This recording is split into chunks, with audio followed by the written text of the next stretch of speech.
अग्नि भी कई प्रकार की है।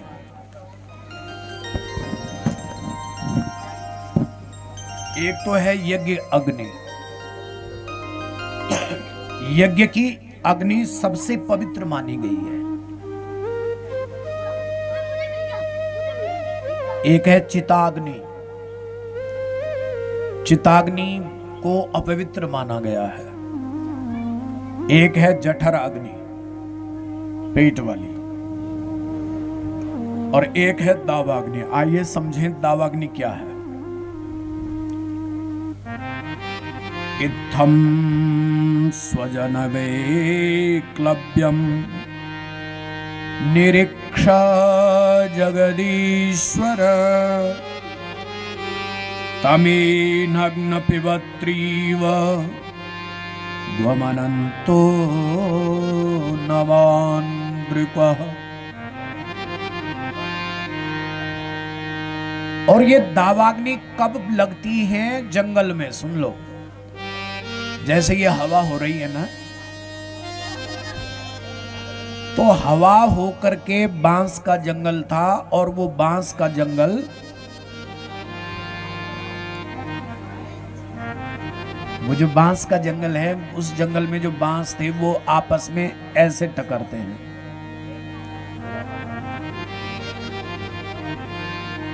ऐसे ऐसे टकराते हैं वो आपस में।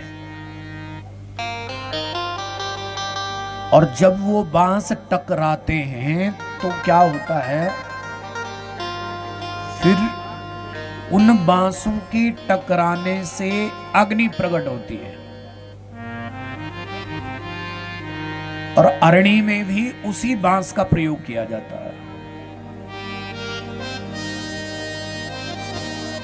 और अग्नि जब प्रकट हो गई, आग जब प्रकट हुई, तो जंगल में जीव जंतु सब जलने लगे। कुछ गौ माताएं भी उस वन के भीतर थी, वो भी जलने लगी। जितने ग्वाले थे वो भी सब भगवान को पुकारने लगे।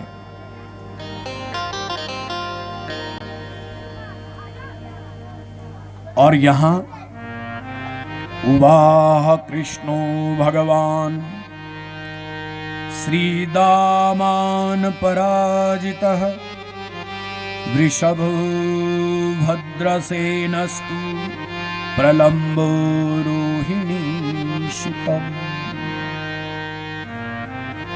सब जितने ग्वाले थे, चाहे वो श्रीदामा था, चाहे वो दूसरा कोई ग्वाला था, सब भगवान को पुकारने लगे। कहने लगे, हे श्री कृष्ण, हमें इस संसार की भय रूपी अग्नि से हमें बचा दो।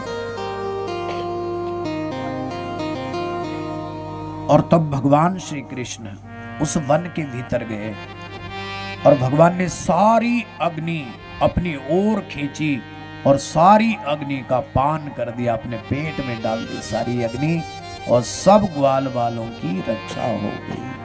जितने ग्वाल बाल थे सबकी रक्षा हो गई, और सबका विश्वास भगवान के प्रति और बढ़ता गया। सबने बोला, वाह कृष्ण, वाह कृष्ण, वाह।